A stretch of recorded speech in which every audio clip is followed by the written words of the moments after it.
Good evening, good morrow, and good day, and welcome to another edition of Slice and Dice here with the Manylands campaign.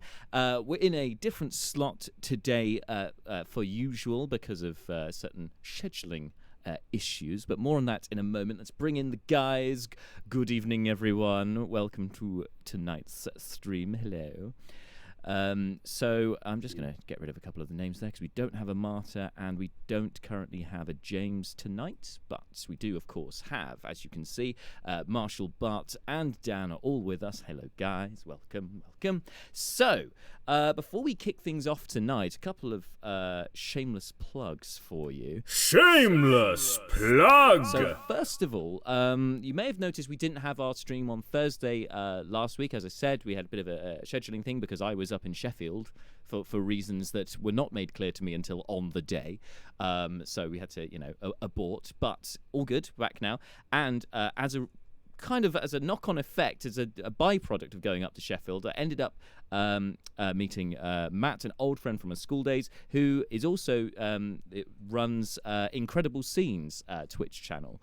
And Incredible Scenes are a group of gamers who meet up on Sundays and sometimes I think Fridays as well, playing some games, including Gary's Mod. And they invited me to join their team, which I have accepted when I'm available to just, come and hang out with them and play some games and have some laughs. And so on Sunday, some of you, the more eagle-eyed of you, will have noticed that we were in fact playing on Incredible Scenes on Sunday. So I will put more details up about the channel, like a link to it from our channel to theirs, once I've got the art off of them, because they've got some very nice logos and things. So I'd like to put that on our channel as well. Your support will be very much appreciated. If you're into things like Gary's Mod and Valheim and that kind of thing, then go check them out. And you may well see me playing alongside them there as well, which could be good fun. Yes. So anyway, that's one big shameless plug. Second shameless plug today is, of course, that we will not be having a stream next week in our usual slot of Thursday because we are on holiday. By we, I mean I, and I'm giving the rest of you a break as well next week. So the next session of the Manylands campaign will be in approximately 3 weeks' time. However, in 2 weeks' time, and I will keep you updated about this on our social media and stuff, I will jump on with a campaign diary with the story so far in the Manylands campaign to update you on what happened since session 70, as we're now into session 76. So I think it's a good... We normally do it in groups of 5, so I'll just do up until the last session, which of course I'll give you the recap on in just a second. But I think the Manylands recap, I think we're long overdue one, so I'll do that when I'm back from holiday in 2 weeks' time. Now, that's all of the shameless plugs from me. As for the rest of you, have anything you want to drop in? Now's your chance. All good? All right. Okay. No. Well, without any further ado then, let's jump in with tonight's session of the Manylands campaigns here on Slice and Dice.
And we are back. So, last time in the Manylands campaign, you guys, after much debate and putting forward your evidence as to why our heroes were not in fact spies from Burikrin, the king of Rachir, King Zarndak, ruled that the group must face the trial of the 7 deaths in order to prove their innocence, a kind of trial by combat, if you like, and with hoping that the gods would be on their side. Now, the guys made some preliminary investigation into what the 7 deaths could be, and they found out ahead of time that it could, in fact, be a hydra. And thanks to Leobrin's diplomatic skills, really proving his worth to the party in more ways than one, actually, in the last couple of sessions, secured some items from the king to assist the party in their trial, on the proviso that the party will in turn help the king with his investigation of what as he wants to find out. For he believes there is a plot to remove him from power, this same plot that ended up with his wife, the queen, and his son, the prince and heir, being poisoned and assassinated. So there's a kind of a quid pro quo, if you like, between Leo and the king. And so that's why the items were lent to you. Anyway, with all of that groundwork in place, you all finally were led the next morning on that first light to the pit, which is around the centre of Herthir, and you can see it on the map actually on my right, although I'm pointing with my left hand, but yes.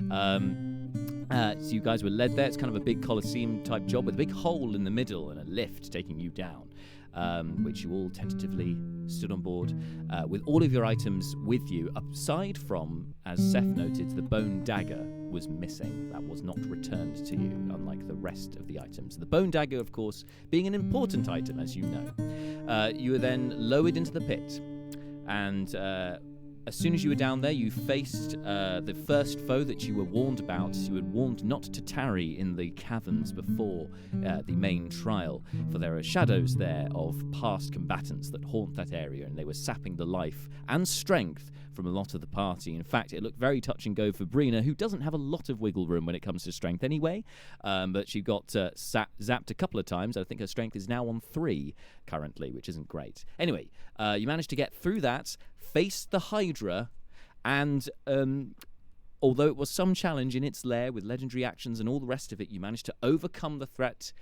with Brina using the scroll that she was given from the king as on the final head to kill the creature. It died in front of you, and a door opened up on the other side. Some of you, at the behest of Seth, picked up some Hydra heads, with a Hydra head each, and left outside through the door. Sorry, and there was a very long ramp out of the cavern, leading up into, as you can tell from when you went through the city before, this would appear to be the gold sector, the gold district of Herthir. It's a very affluent district, but one less affluent-looking fellow was waiting for you at the top of the ramp, who revealed himself as Balthazar Bolt, the leader, the commander, should I say, of the enforcers, which are Rachir's secret police. And he has revealed that he has a job for you, and that's where we pick things up. So, to recap, he goes before you, bronze breastplate below his black trench coat, and says, "My name is Balthazar Bolt, commander of the enforcers. I have a job for you. But first, I think there's going to be some kind of ceremony in your honor. Please meet me at the palace gardens when you are free, of course." Starts to back away. As you can all hear footsteps approaching, it sounds like metal on metal marching. I feel like we're all just staring at him as he retreats. Yeah, you are essentially like sort of like looking at each other like, did you just see that? That just happened, right? And he's just kind of like backs up and goes back to his position, kind of against the wall, like just leaning again as he was before. Best spy ever. Best spy. Actually, ever. Hang on, second best. Second best spy. Gant Bron. Gant Bron, thank you. Gant Bron was the best spy master, who immediately revealed he was a spy master. Yes. Anyway, I think, like, in universe, maybe this is real good work, and we just live in a world where, like, It's not actually that hard to convince people of things. What's interesting is that nobody really seems to be paying much mind to him, like some of the other citizens as they wander about their business. Although he seemed like to have a presence in front of you, it seems like that's not been noticed by the general, just the general background of the district. Brucon has an immediate brainwave, pulls out a little notepad and writes down, glasses with nose and moustache attachment will make billions, and then puts the note away. I mean, Leo's pretty much already got that with that mask, hasn't he? Yeah, the Groucho Marx escape glasses are going to blow this whole market wide open. I mean, you might be onto something there. So you hear the you hear this clank, clank, clank of several footsteps approaching you.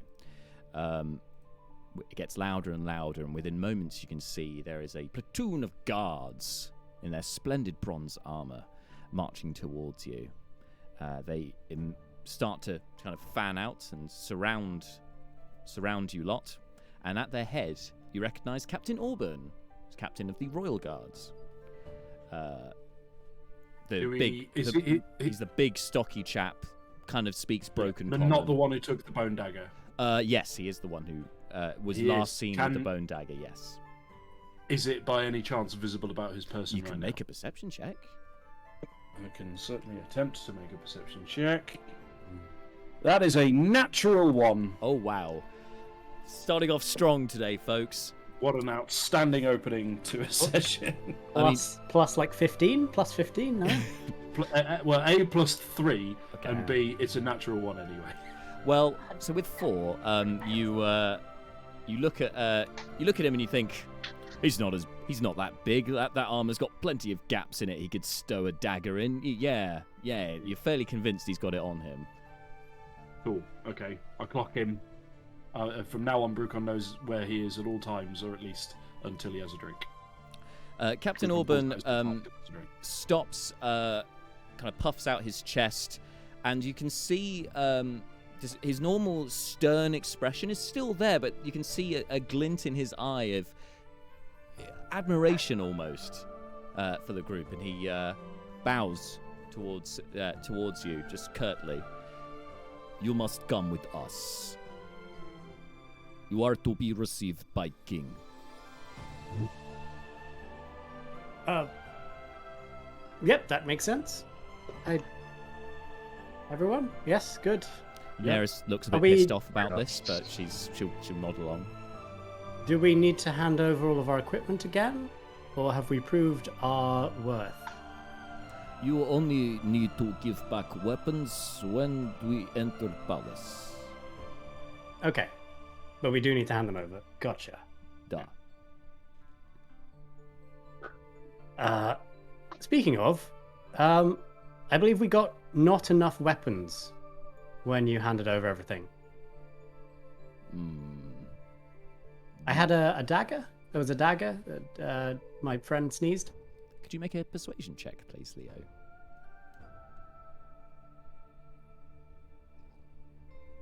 Fucking fuck.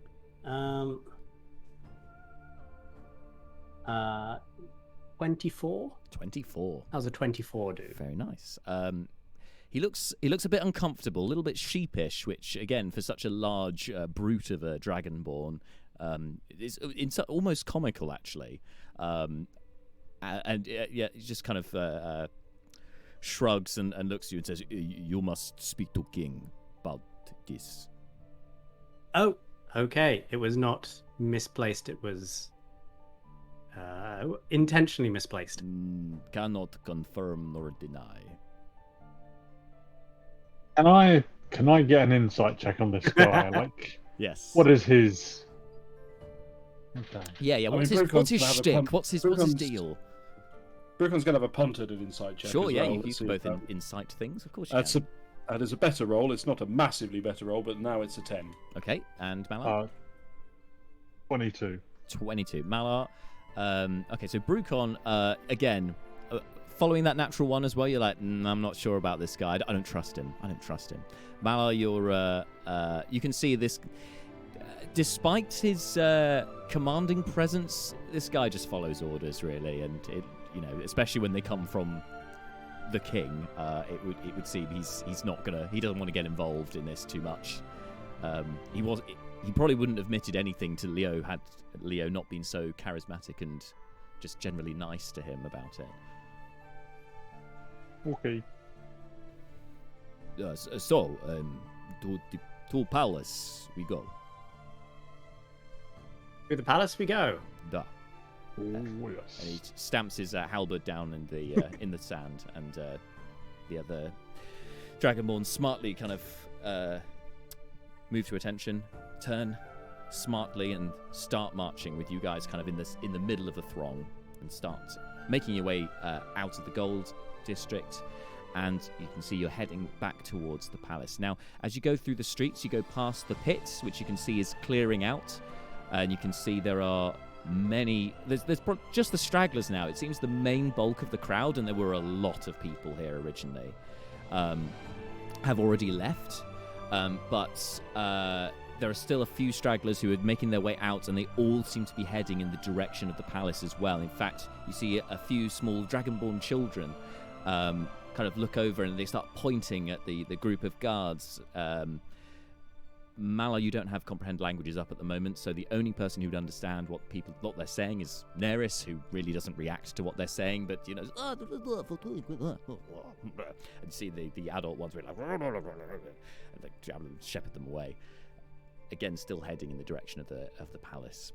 Anyway, as you continue through, you have the bronze district on your left. So you can see that the puff of industry, the smoke that normally comes up from there, has abated. It's pretty quiet there, and there's not much air pollution around there at this time. And then on your right is the black sector, which you noted before. The black district is full of tents. It looks like a militarized camp. A couple of forts in there as well, and again, that seems to be relatively quiet. There's a few guards of the Dragonborn Guard who are standing there and just kind of nod as you go past. They seem to be on duty, and you carry on through the postern gate towards the palace. Now, as you get through the gate, and you can now see the road leading up to the palace itself, to the keep. You can see now that there are the road is packed full of folk. Many of them, it seems, from the pit from earlier, from the excited crowd, and they all. You can hear, you see many of them turn around. You can hear the excitement in the crowd. You may not be able to speak Draconic, but you can understand there is a general buzz in the air of excitement, and many people are trying to move forward towards your group, but the guards kind of take up positions. They start kind of harrying the crowd away from them, start trying to carve out a path, not with bloodshed, just forcefully moving people aside. It's not full scale war right now. Try and move the crowd out of the way, and following a few very loud and aggressive orders barked in Draconic by Captain Auburn, the crowd starts to disperse, leaving the path ahead of you clear, going up to the palace. You continue up, and as you reach the keep gate, the portcullis is down when you guys arrive, but a few guards behind there nod, start reeling it up, operating the wheel to lift it. And within, you can see there are a much smaller and distinct group of individuals, some of which you recognise from your hearing with the king some time ago. In fact, it was only yesterday, actually. It wasn't that long ago. Including, you would recognise Caladan Lambold, the guy who owns Caladan's casino, the head of House Lambold, and now the guy who owes you a lot of money. Anyway, how are he looking? He's annoyingly happy and jovial and confident and bombastic still, despite the fact that you've just potentially bankrupted him. I mean, there must have been a bunch of people who betted against us. He's probably fine. This is the thing. It could well be the case. Anyway, in the center of this group, on a raised dais that seems to have been put there, like seems like a temporary kind of little raised platform has been put in there, is a temporary wooden throne with a king sitting upon it, and standing alongside it is the advisor, and on his other side is the robed dragonborn with the kind of the big hood obscuring their features and the large staff in one hand. The king just raises his hand, signaling for the guards to stop. They bow and part way, leaving you guys in front of the king. The advisor takes a step forward and nods to you all. You have proved yourselves. You are innocent of the crimes that you were accused of. Now our gracious king would like to address the city if you would accompany him to do so. Sounds reasonable. Kind of relays Are this we to meant the to king. be approving of the message that the king is saying? Is that what we're... I think we're just a prop. You don't know. Actually, can I engage him ever so briefly in conversation and just say, Yeah, sure. "Oh, now, would it be alright if I were to cast a spell upon my being, such that I could partake of any dialogue that is to happen here? Would that be acceptable at this time?" That's a good point. Permission is granted for non-offensive spell. Thank you very much. This is not a And I political will- thing to notice, but a Bart is surprised that the effect is that possibly you can fine tune it that much. Intriguing. Anyway. Well, no, I'm just going to cast tongues. That's all. No, I know, but it's the ability to just kind of go. No, the anti-magic field doesn't apply to you. Well, remember, you're not actually in the palace currently. You're in the keep, but you're not inside the palace walls. So maybe there Yeah, could be it's something more- there. So, If we start misunderstanding on casting, my they'll part. stab us, rather than if we start Right, casting. misunderstanding on my part. Got it. Cool. No worries. It's good to clear things up. But it's besides, you guys would be learning this as this happens anyway, because Mallow would cast tongues successfully on himself, and he'd be like, "Oh, what do we? I thought things didn't work. I thought there was an anti-magic field here, but yeah, there we go." All right, so you do so. Some of the guards look a little bit apprehensive before you start casting the spell, but it happens and seem fine. And I turn and I just say, "Oh, now steady there, fellas." I assume it sounds draconic to them or Yep. or whatever. But yeah, yeah. they understand. And you recognize one of them from the guards who were outside your quarters the previous evening. He seems to have a gnomish kind of necklace on, and just kind of jibes one of the others and goes, "See, I told you they were fine. There's nothing to worry about." Anyway, the king, you see a small smirk appear on the king's features as he raises himself up out of his throne and takes a step down off the wooden platform and starts heading straight towards you guys. As he goes past, he stops regarding Malar and Neris and says, "It is good to be able to speak in my mother tongue and for you to understand. It is I am pleased to make your acquaintance." I'll act as translator for anybody else that needs this. I'll sort of say to Brucon and Leo, Malar will be interpreter. There we Yeah, go. sounds good. Perfect. I mean, would it be better if two of us could talk, or would... Yeah, we'll leave it. Yep, you've got it. Okay. Yes. Happy for you to join in. He then kind of signals for Seth, actually, who's in front of him, just to move to one side so that he can go through. And Seth's, Could you just so, excuse me. No, just do it. Right, okay. Moves to one side. Brina kind of like grabs him by the hand as well, like, come on, Seth, this way. Move him out the way.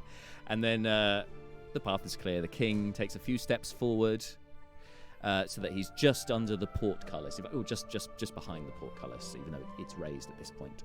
And raises a hand up to the crowd, who were all chattering excitedly. All goes quiet as he raises his hand. In fact, I'm going to stop the music because that's how quiet it gets.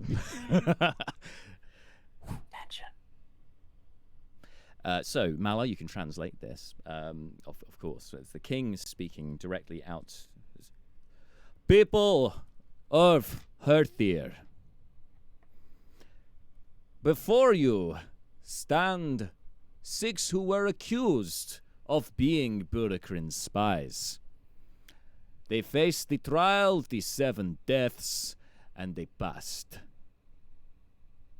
Therefore, they are both innocent of their crimes, and I am now pleased to give them the title of Pit Champions.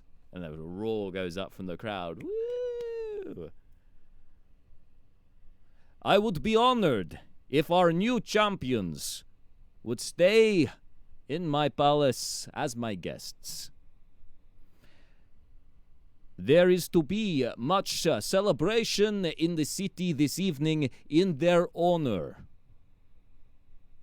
I believe there is celebration taking place in many places, including in my esteemed friend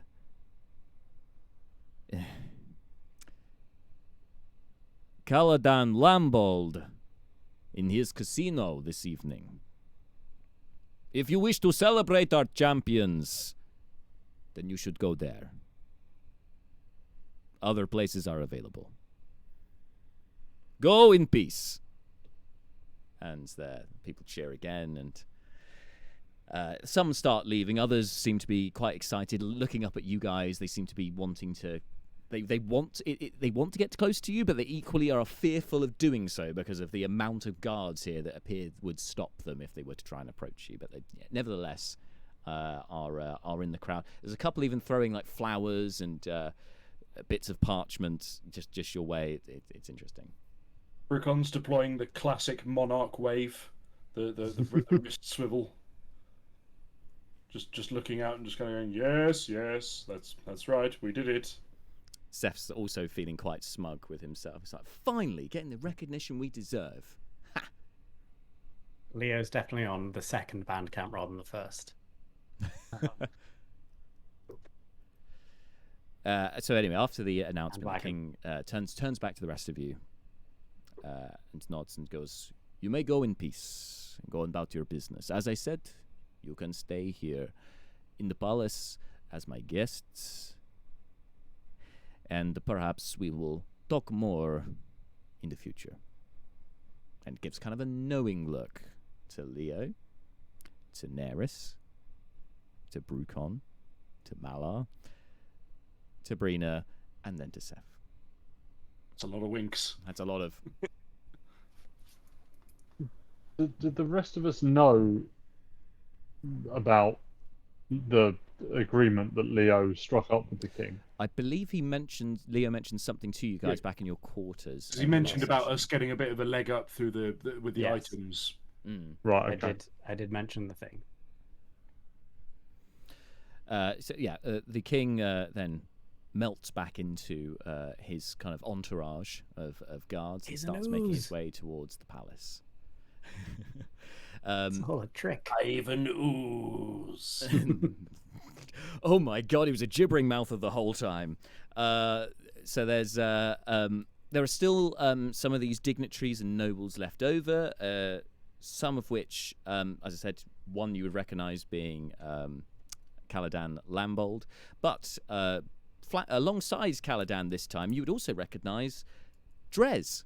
The Wyvern Rider is also in company with him, and you see there's a bit of a resemblance actually between Caladan and Drez.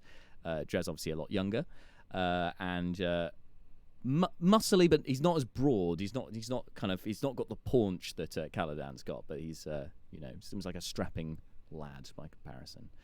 Anyway, so there's a few of them still gathered round, talking amongst themselves. One, however, does approach you without sort of making much. Not too bothered about it. Sorry, I'm trying to get my words out. This one, she has it's a female dragonborn with a long flowing garment in kind of brown and bronze kind of inlaid gems along her kind of sash as she approaches you, and she bows respectfully to you. Goes, we have not been introduced. My name is Furel Ragthrog. I am the head of Clan Ragthrog, and also I oversee the Bronze District of Herthir. I'm also welfare head of the state. You are champions. It is an honor to meet you. Sorry, Jack, can I briefly get a spelling check on this person's name? You can, sure. Yes, it's complicated Dragonborn names right here. So Furel is Furrele, and Ragthrok, Rag, R-A-G, Throk, T-H-R-O-K. Okay, great. Champions, perhaps there is some way that you would be able to help the poor of Herthir. Perhaps we can work together with this. I mean, right now we are the poor of Herthir, but come back to us. We're hoping that's going to change shortly. I'm certainly game. I don't know if do people need acupressure, meditation stuff. I don't know. I've fairly limited areas of expertise. Malar here might be a bit more useful. Yeah, Malar is he. But I'm happy to help. Yeah, he gets what she's talking about. He's very much on board. He's this is not his first rodeo in terms of altruism, is it? So yes. Yeah, I think Brucon's enthusiastic about the idea of altruism, but still kind of learning the ropes of the practice. But he's nothing if not keen.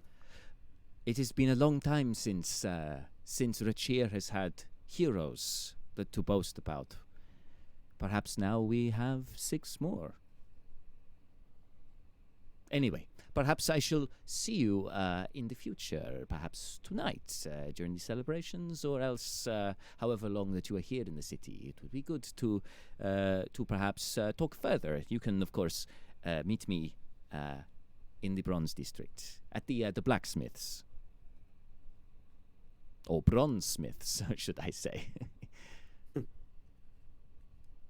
We are going to be running around this place like blue-ass flyers, aren't we? Yeah. Meeting all these people.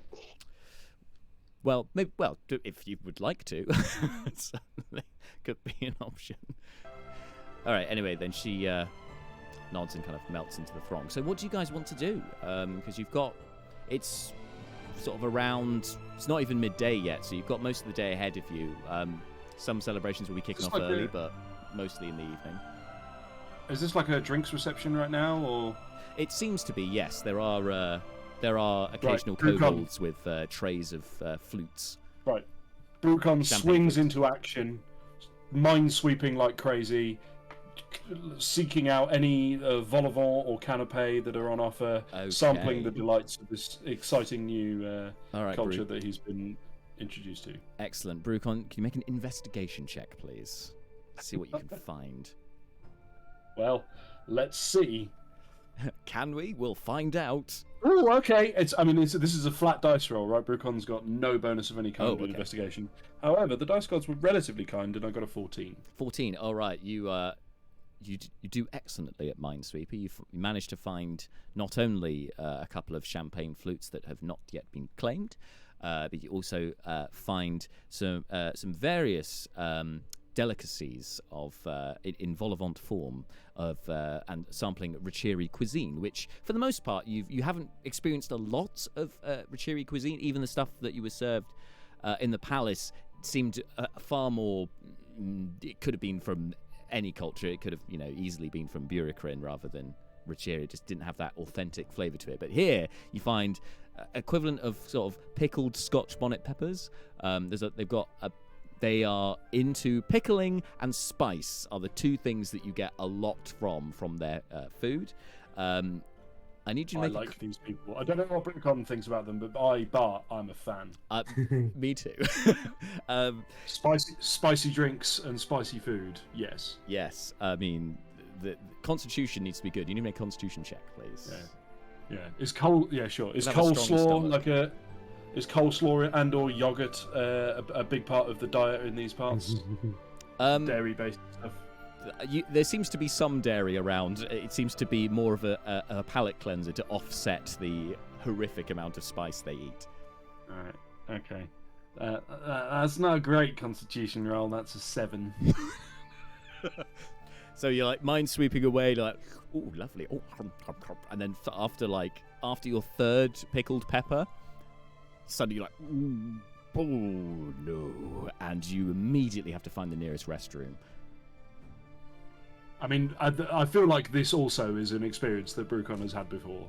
But yeah, cool. Okay. Yeah. Unfortunately, you have just enough time left on your boots of speed for today that you can whiz off to the toilet before anything bad happens. Excellent. I knew by far and away the best item Brucon has acquired. Not to harsh the fun and games and frolics and so on. As he's doing that, I feel like Brucon would also try and it's a good excuse to kind of look around and see. I mean, going around the room more than rushing to the lavvy, although you never know.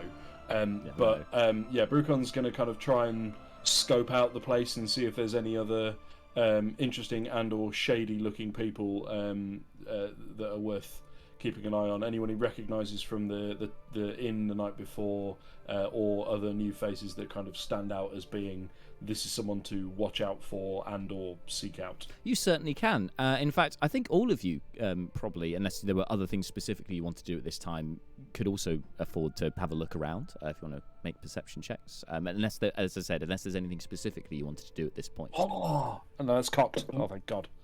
Malor is doing something slightly different, but we can deal with it after these dice okay. rolls. Yep, no Much problem. better. First roll was cocked. It came very close to being a 20, but then got cocked on its way to being a 2. However, rolling it properly and landing flat came out with a 21 perception.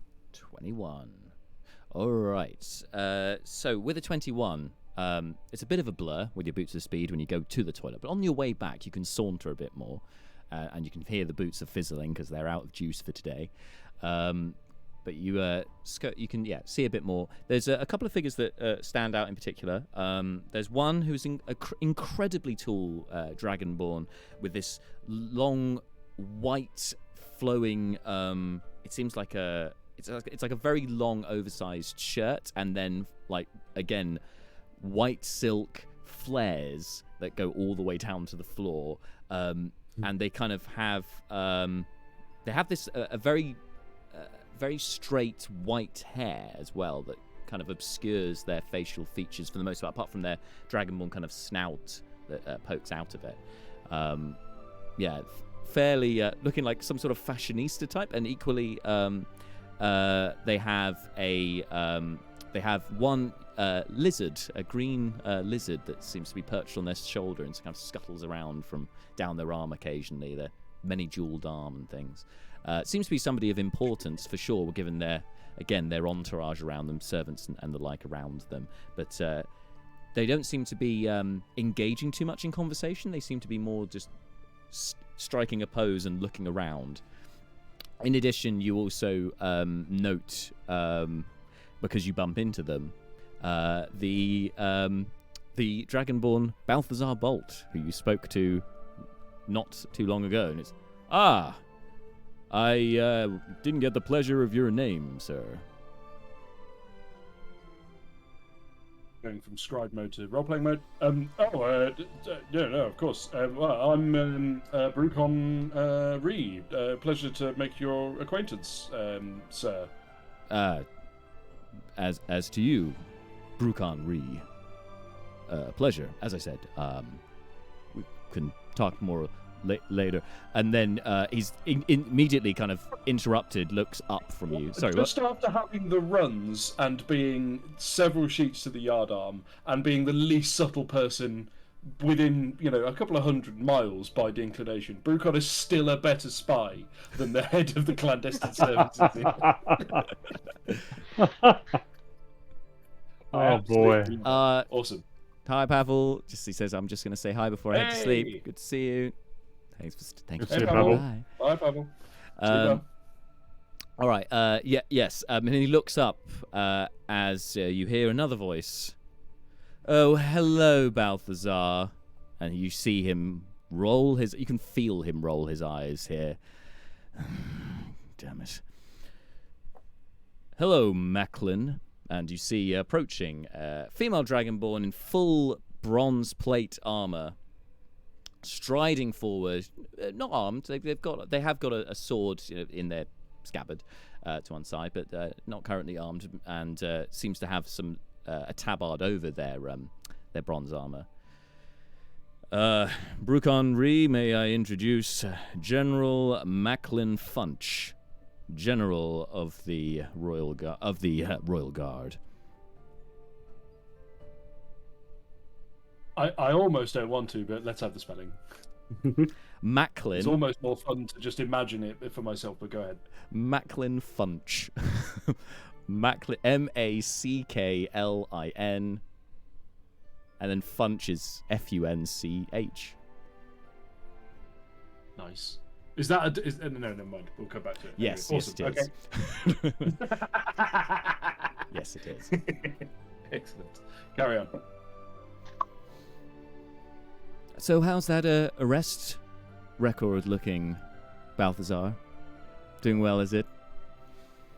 My job is not about the number of arrests, Macklin. It's about getting the job done. I'm meant to be subtle in my work, but I am the public face of the enforcers. My agents, my detectives, are doing all that they can. How about your royal guards? Been roughing up any locals lately, or maybe you've been funching the numbers? You always were. Please, dear God, tell me you didn't come up with a character name just so you could make that go. I know Nope. exactly where this character name has come from. I know exactly where this character name is. Okay. It's not that. It's just a happy extra bonus. Yes, yes. I mean, it did occur to me earlier. I was like, yes, there needs to be some sort of joke here. I just like that the joke works in another language. Yeah, it's a very good point. Always were the comedian, weren't you, Balthazar? Well, if you don't mind, I have work to do. Somebody has to police this city, don't they? She saunters off. Yeah, she's a whole other problem, Mr. Ree. I will speak about her another time. Goddamn punks. Anyway, we shall meet another time. I'll see you in the garden, perhaps. And he heads off. So sorry, after that interlude, Malar, what are you up to? Garden. I have certainly scooped up at least. Oh God, who's our little gnome friend? Brina. Angelique. Brina, thank you.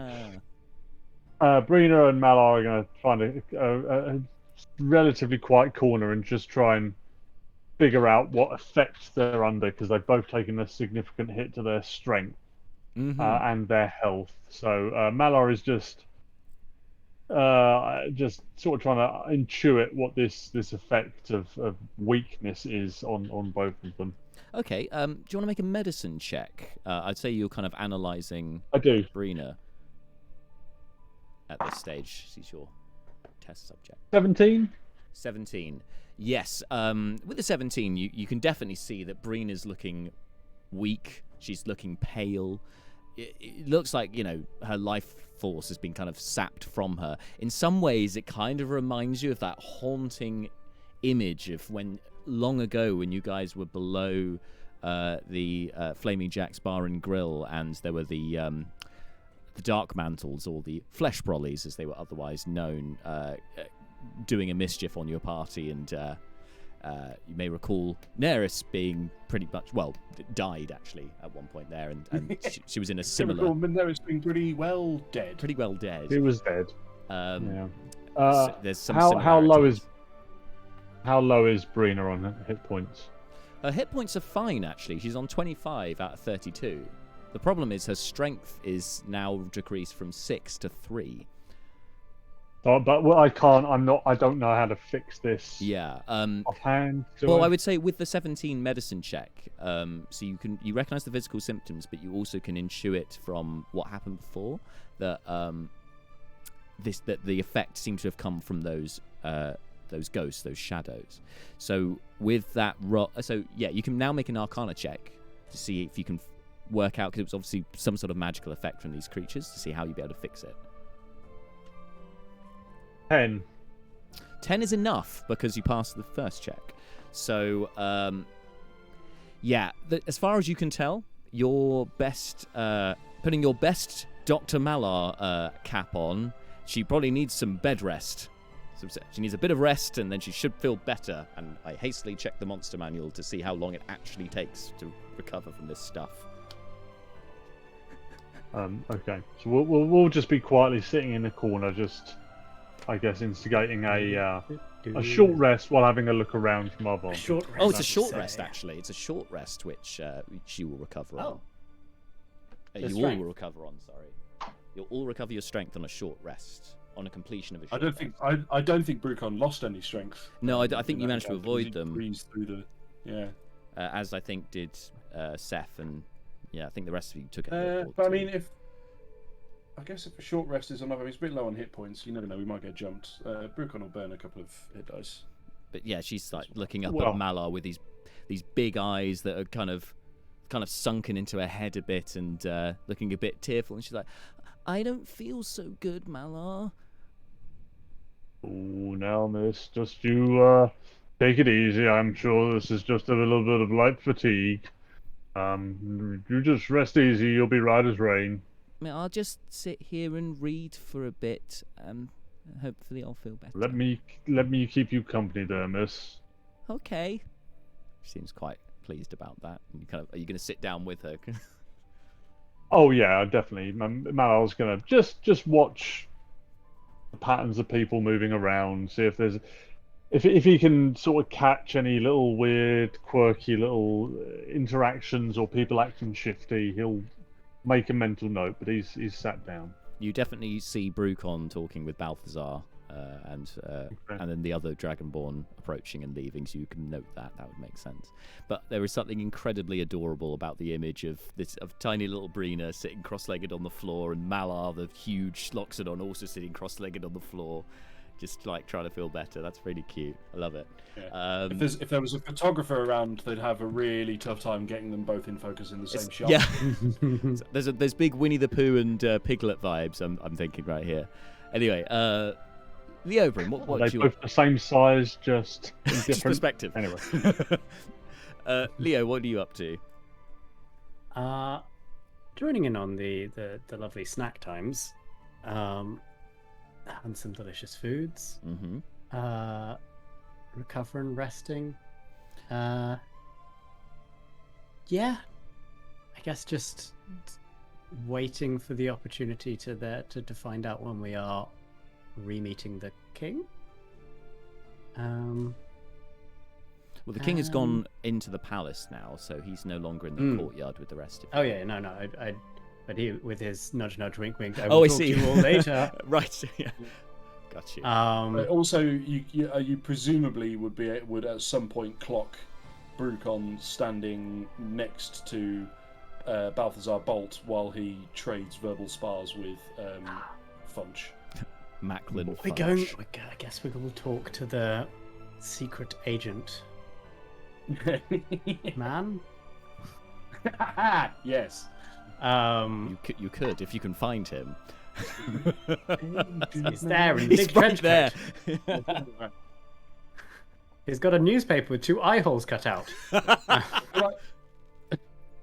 feel like as the kind of clash between Bolt and Funch goes on, Brucon he's kind of like watching and kind of like, and kind of like going, ooh, when one of them gets a good one in, and then just kind of gradually like goes and like just very unobtrusively goes away and grabs like a stool or a chair or something and just sets it up and just kind of like sits there watching more like in a more restrained fashion, sipping a drink, and just kind of watching the show basically.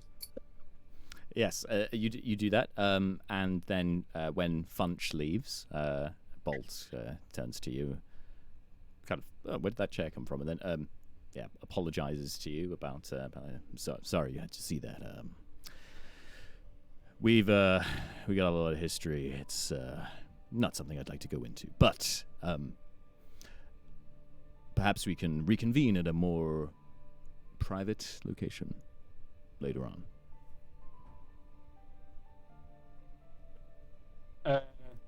Brucon kind of looks at him for a moment and then chooses to just skate past it, and then goes, "Okay. I mean, I thought that's what we were doing right now."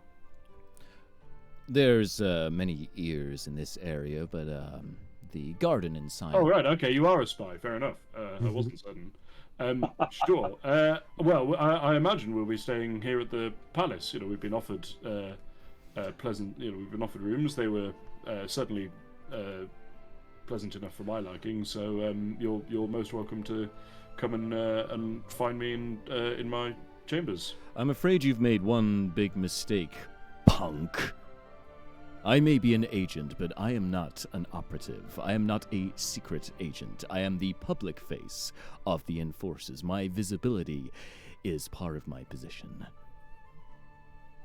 But yes, perhaps we could. Oh, I see. Okay. Certainly. All right. Well, shall I come and visit you then? Or do you have an office? Yes, I do. All right. Well, I'll come and find you in your office then. Yes, the office is, in fact, in the. You'll find it in the edge of the gold sector, by the Docklands Gate. All right then. It's a building with. It is a building, the old style, with a blue door.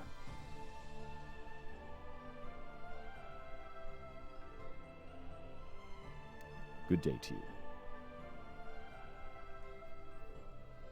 And he leaves.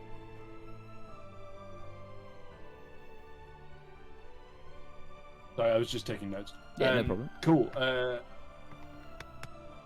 I guess, but yeah, Brucon just goes and regroups with the others. Having, he's no, actually,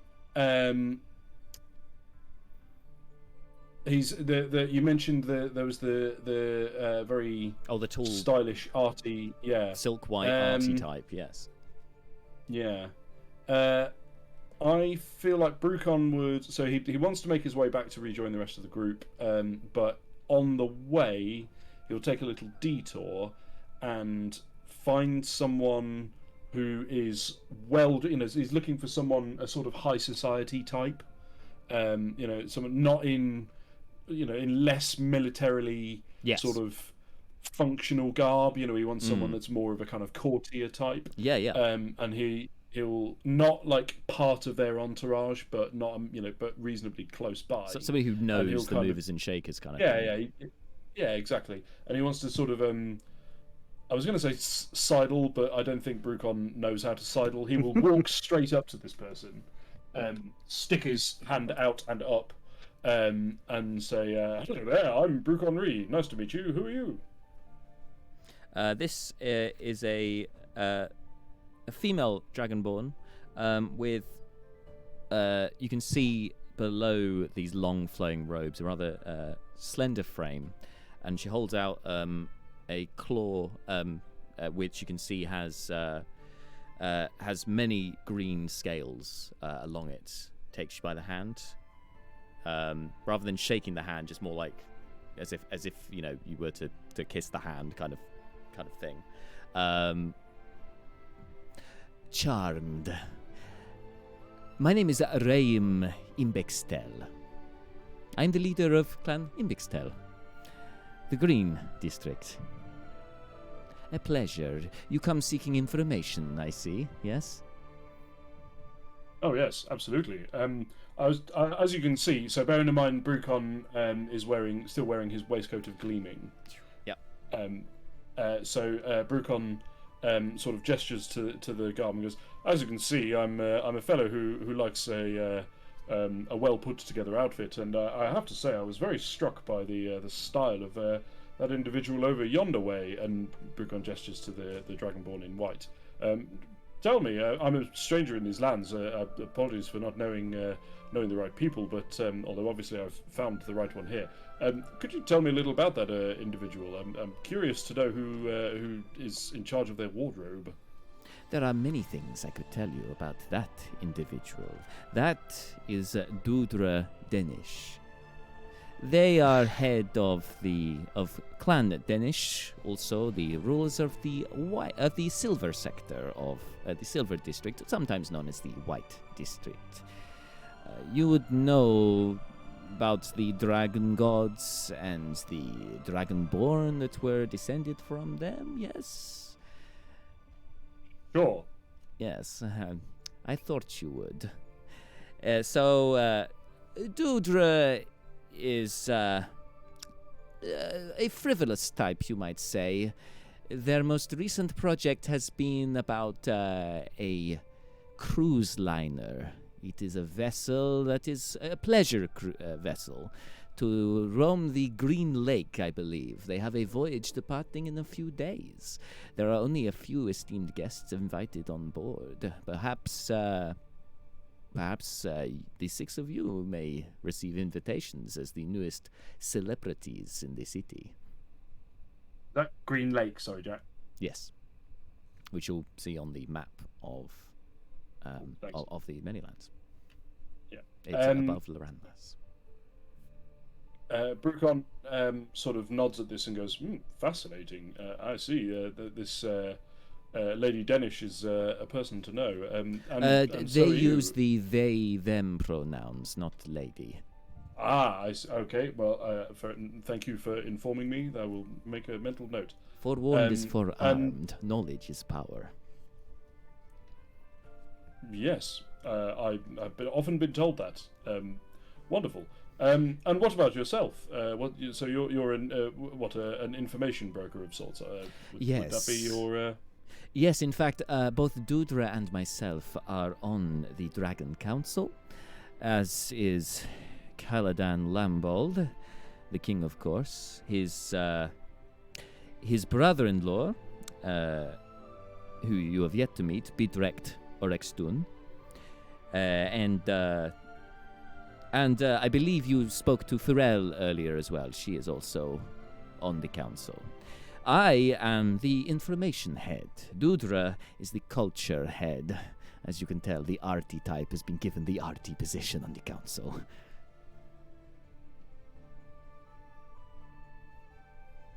I must say I'm very impressed that culture's considered such an important and prominent part of Rachir society. Unfortunately, not in all districts, but yes, it has its place. Jolly good. Well, but a brief moment, I have forgotten the first name of Lady Imbixdale, by the way. Oh yeah, it was Raim, which is Raiam. Raiam. Thank you. So Brucon says, may I call you Rhyme? Of course.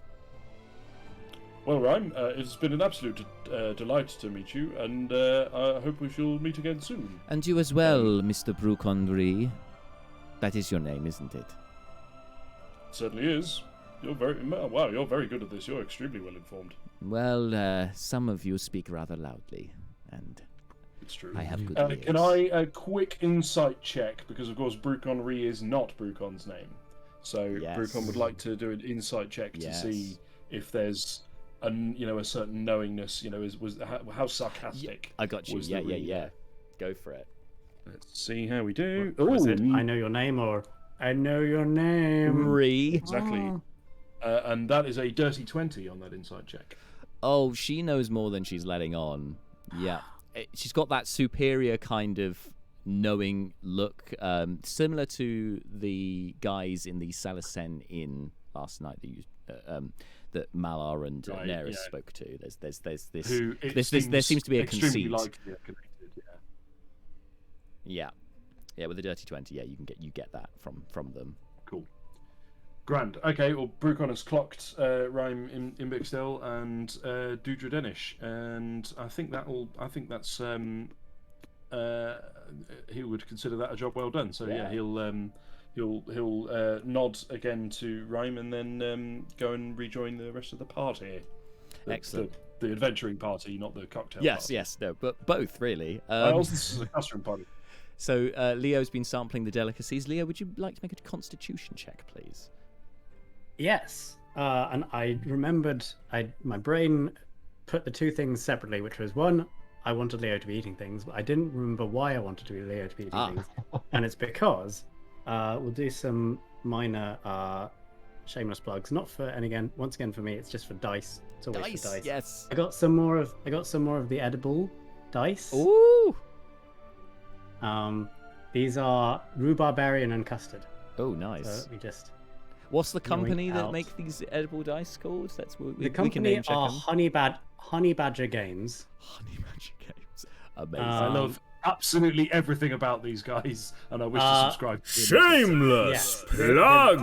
The edible dice toy stuff, which is all stuck together, is called food porn like the piece. Oh, So food, there's a yes. little rhubarbarian. PAWN, very good. D4. Yeah, tasty. Tasty. Right. While I eat this, I'm taking a constitution check, right? Yes. You Please cruel don't man. please don't regurgitate the rhubarbarian. Save or doesn't matter. No, just a check. That is a 14 minus 1, 13. 13. Okay, so unlike Brucon, you don't need to immediately dash to the toilet, but you do. Which Victory! is you beat the dwarf on a Constitution check. That's an elf Power beats a over dwarf. bowels. Yes. You do recognise the spice, but you can handle the spice a bit better this time. Seems you've obviously had quite a lot of milk this morning. Just lined the old stomach Fancy cuisine. I know food of different cultures. Lots of flavour, but it seems that I guess being that you're Leobrin have are used to ingratiating yourself in high society, would recognise that that from the samples connections here to Dragonborn culture. Yeah, you are nations aware of side by side. Dragonborn culture, of course, as the neighbours, the Dragonborn Kingdom's culture, and they're fans of bold flavours. The punchier the better. So things like cinnamon, spice, things that really they're all over that. As opposed to Burrican, which is rather bland by comparison. However, it does mean that it can be a bit marmitey, I would say, Rachiri cuisine. But there we are. But Burrican boiled potatoes with boiled carrots. Exactly. They're very meat and potatoes in Burrican. So much cabbage. So much cabbage. So much cabbage. Oh, it's spicy. It's so good. Like, they put pepper on this? Where's this from? Isk?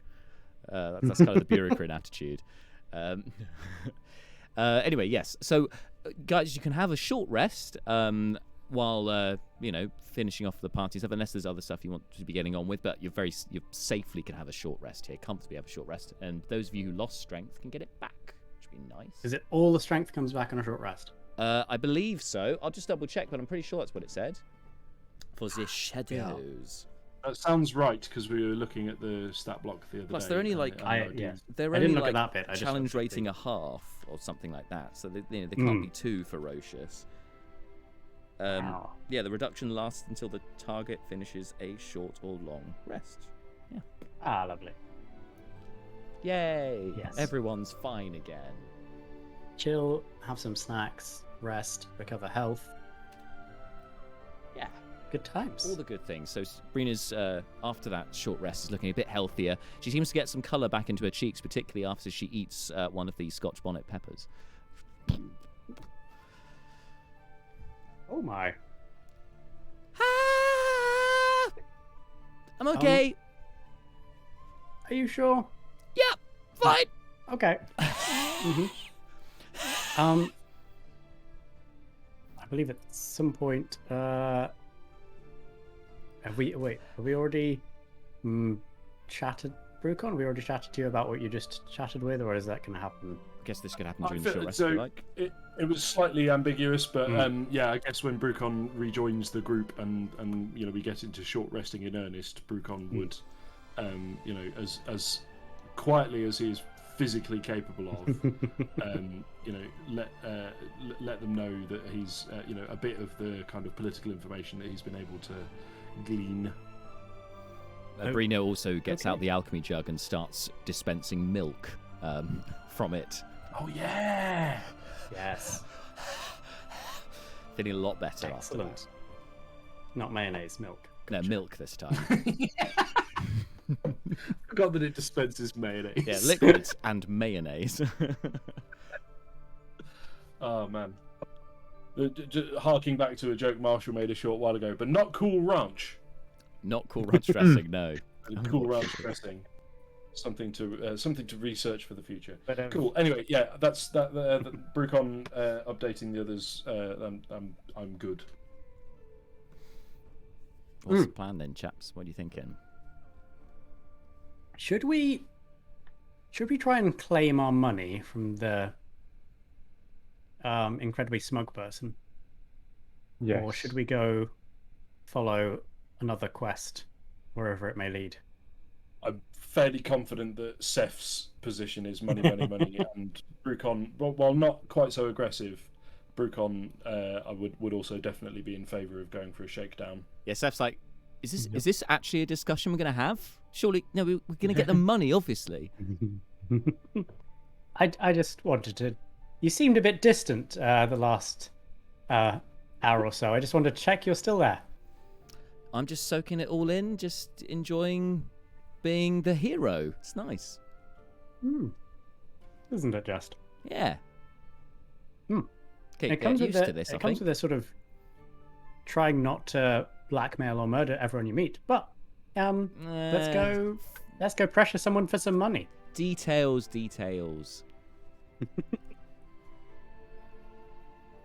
Let's go get rich.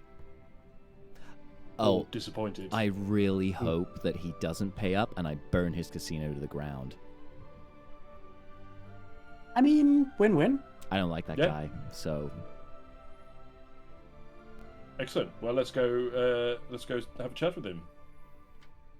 Okay, Mala, can I? I'm just going to stand by you. And she moves away from Neris. Over to you. Okay. Oh, miss, let me help you out there and I'll pick her up and put her on my shoulder. Okay, so I think we all put money down. So if my calculations are correct, because I did the maths earlier, if it's and also Brina has intelligence 20, so she's going to be good at maths. That's just go figure. So if I remember rightly, I put down 200 gold pieces, so I should get 10,000 gold pieces at 50 to 1 odds. And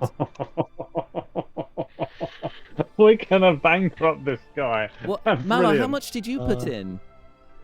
100. That's a really good question. I've got Mal, this I in my put down notes. 100. 100. Thank you. So that's Thank you. 5,000 gold pieces for I've you. got everyone's. I recorded everybody's stake. Cool, great. So she'll go through the list basically and say, Seth, your 700 will become 35,000. Brucon, your 500 will become 25,000. Leo, again, 25,000. And then Neris, also 5,000 gold pieces. So we're looking at a grand total of 50, 60, 70, 105,000 gold pieces. That is correct. They don't really take gold pieces here, though, do they? They take something else, don't they? Oh no. I mean, we'll get that in that currency. Do you think they'll change it into their currency and do it for free? What did the contract say? I don't remember. We get 50. The contract says we get all our money. Full stop. Okay. No ifs or buts. All the money. Okay. Well, anyway, either Okay. way, I don't think we'll have to worry about money for a while.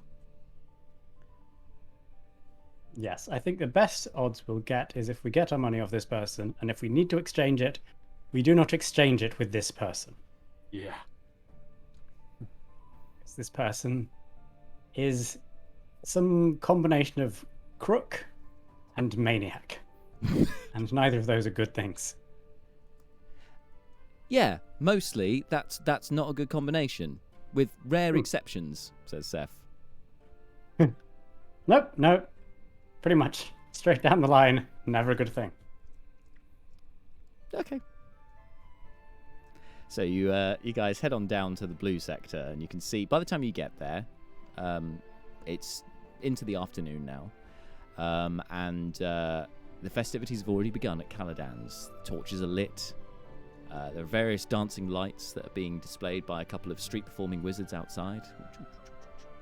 Lots of different colours. You can hear some music playing as well. As they go past, Brucon says, "Speaking of wizards, it might be worth thinking about what happens if things go a little south in there, and I'm particularly wondering if Malar or Brina have any, or Leobrin, I suppose, for that matter, but I don't believe he does, but have any spells they can use that make us faster, stronger, Harder, better, faster, stronger. harder, better, more erect. No, definitely not that. So that was a reference. That's an old Never Mind the Buzzcocks reference there. Right. Which it occurs to me most people probably are not familiar with these days. Anyway, yeah. So Brucon turns to. I know. Brucon inquires. We don't have to do this in character, but do we have any buff spells in the party that we might want to stick? What kind of buffing are you looking for? Buffing or debuffing? Buffing on us now. Debuffing would be held. It's going into combat or social. I think is either or both. I mean, I was thinking something like bless maybe or something along those lines. But I don't know what Malar's got in the bag. I got enhance ability that I can put on one person. I do also have bless. Could you not upcast enhance ability onto multiple people? That's a good question. Let's have a higher level. Have a tiny look. You might be able to, I thought you could stick burn extra slots and affect more than one person at a time. Yep, you can. How many third levels have I? I've only got one third level left, so I can throw it onto two people. Two people, okay. I could. I could. In terms of buffing us, I could turn somebody invisible, or two people invisible, or I could make one of us fly. I mean, turning someone invisible sounds extremely useful. If we need to get the drop on them. Me. Zeph's there like, Yeah, okay, yeah. As long as you promise not to stab anyone before we say. Can I get my money first, or do you want me to turn invisible and then I'll get my money? Or you get my money for me? We'll get your money for you. Right, yeah. Okay. If they're not going to pay, that's probably when we get stabby. But we will say Seth now if we want you to stab. Okay. It's not exactly surprising, but sure, okay. I mean, it's still invisible. It's surprising. Being stabbed by an invisible person, I think, is surprising, even if someone gives you half a second's warning by announcing it. Yeah. And then enhanced ability. I tell you. Yeah, I know. Don't worry, Seth. There'll be more invisible stabbings later. I promise. I am confident this is going to be a thing. Actually, out of character, I've just realised maybe not, but never mind. But then enhance ability. Who's got the best charisma? It's Leo out of the guys who are here, but it probably is Leo actually. I think even still better than Leo. Neris. Full Yeah. stop, really. Yeah. I think it's probably Leo. Full stop. I got a plus so 4. I think +4. You're I the think best, enhanced ability. I think enhanced ability on Leo for charisma would be useful as well. What does that do? It gives you advantage on skill checks using the relevant ability. Okay, cool. Except if you went for I believe charisma, that's right. then Malar, yes. am I DK? Am I on the right? Yes, you are on point. So who am I? Who do you want that on? Leo. On Leo for persuasiveness purposes. Just Leo. We want to chat. I mean, Brucon's charisma's not terrible. I feel like you two may be heading this one up. Sure. So Yeah, I don't mind upcasting it. Brucon's got skill ranks in persuasion skills, and a bro. decent charisma to start with. So yeah, might as well do it on Brucon as well. Okay. So I guess just before we sort of head in, that's when Malar will cast it. You get it for 1 hour. It is concentration. Yeah. And it's charisma of the two of you. Hold on. Oh, yeah. Is that? And if I remember rightly, because enhanced ability gives most abilities you get the advantage and an extra boost. But I'm pretty sure they ran out of ideas when they got to charisma, and it just gives you the advantage. Yeah. I think the physical ones give you extra stuff, the mental ones don't. Yeah. I think. I mean, what Malar, you're casting it. What does it say? Yeah, Eagle's Splendor. The target has advantage on charisma checks. Yeah. There we go. Cool. Okay. Well, I mean that's still good. Right, let's go with that. All right. So so you're going to try and find sort of a corner, away from the casino before approaching it to cast these spells. Before the duration's like walking an hour, around. right? Yes. Yeah. Same for No, invisibility. we'll find it. Yeah, we'll do that from an alcove or something, won't we? Yeah.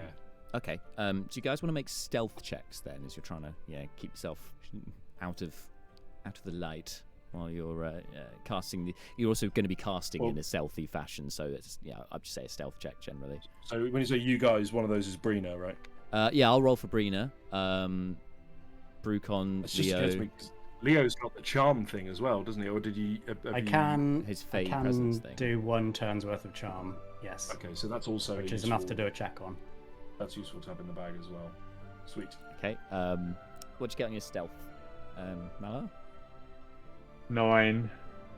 9. Well, Brina got a natural 1, so you could have done worse.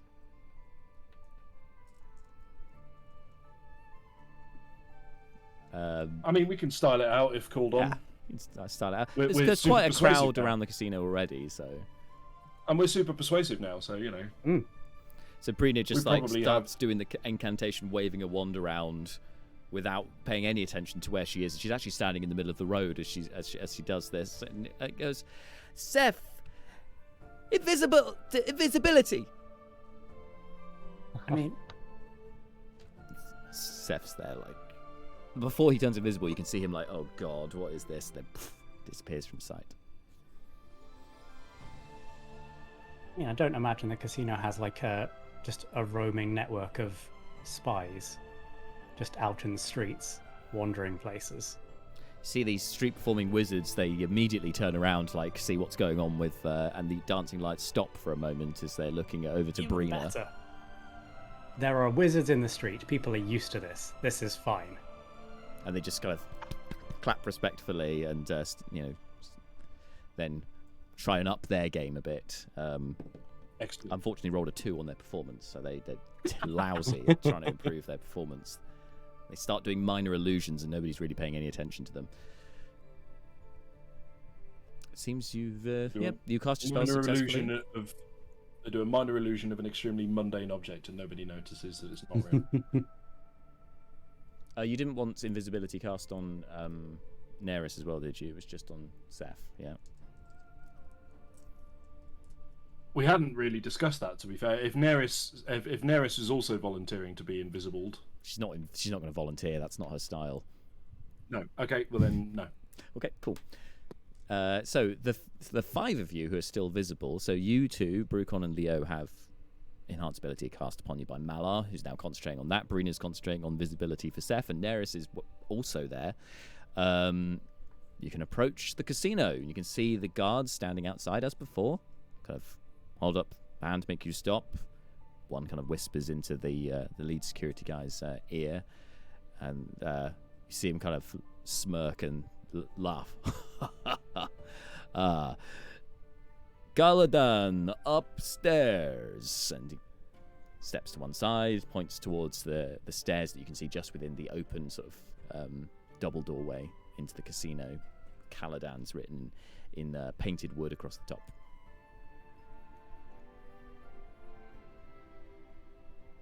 Lovely. Thank you very much. Lead on, Macduff. We on. Just leads you in there. So inside, Brucon, it's like all your Christmases have come at once. The casino has dragon chess tables. It has many different card tables. You recognise some of them playing such things as blackjack, beat your neighbour, Gwen, and other such card games. Copyright infringement not going to happen here. And you also and there's a corner where you can see a lot of people playing that noted card game Tragic the Saddening.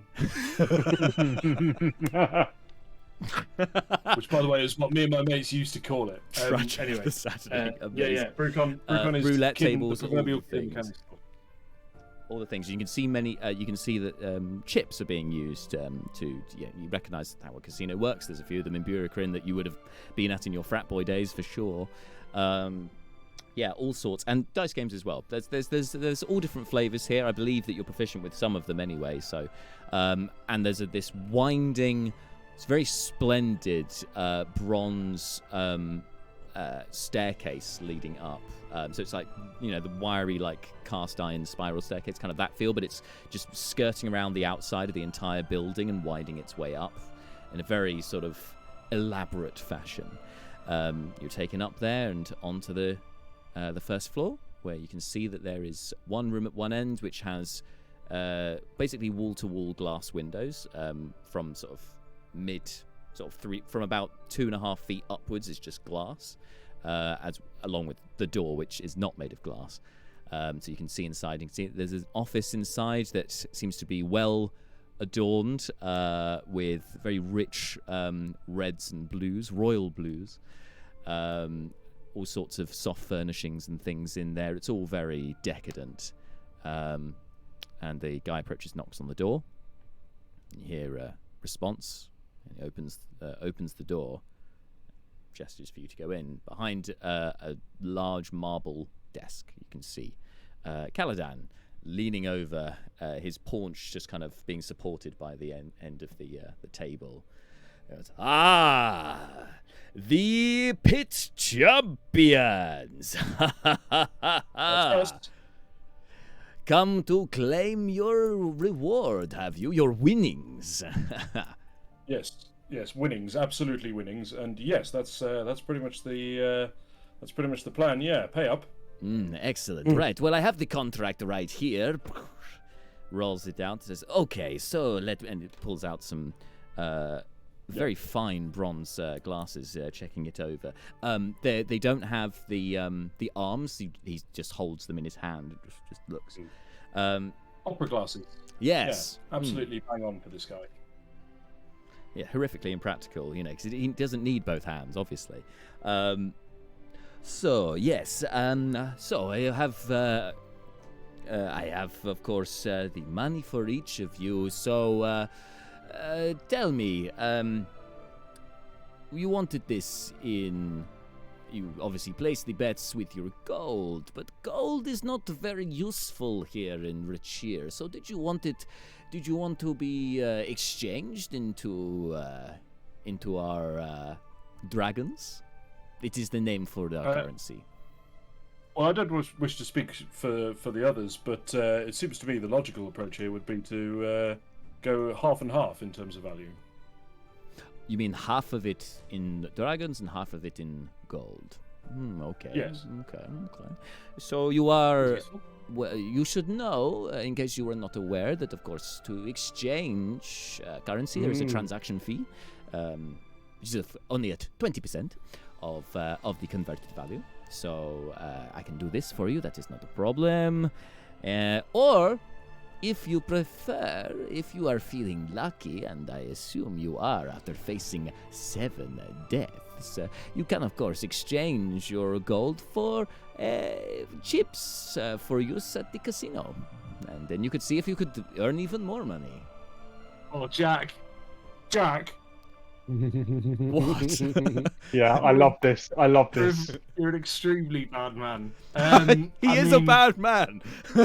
I mean, when he puts it like that, what I will say, Brucon he's done this enough times and has seen enough ruin at the hands of fate that what I will say is the half that he's not taking in chip, the half that he wants in gold. Yeah.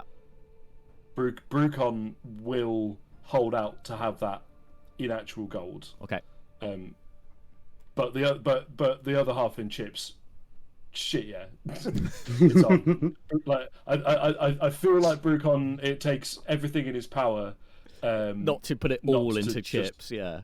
Yeah, basically, yeah. That's every iota of willpower he possesses is going into not blowing the whole damn thing. Okay. As for the rest of you,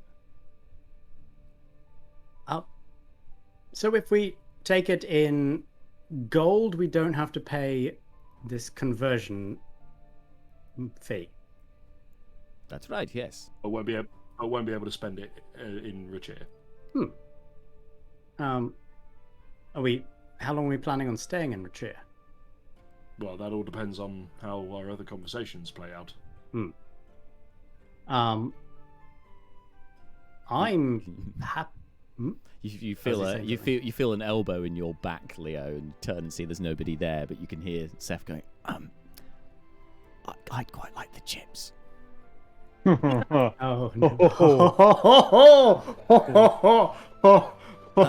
Half and half, like Brucon said, half and half. Yeah, I just feel that's Half what chips, half James would gold. want. So half. I think the half and Okay. half seems fair. If I did it all in chips, he might be a bit upset about that. But he's also supposedly getting 35,000 gold pieces, so I think he can take the hit. Hey, he'll be all right.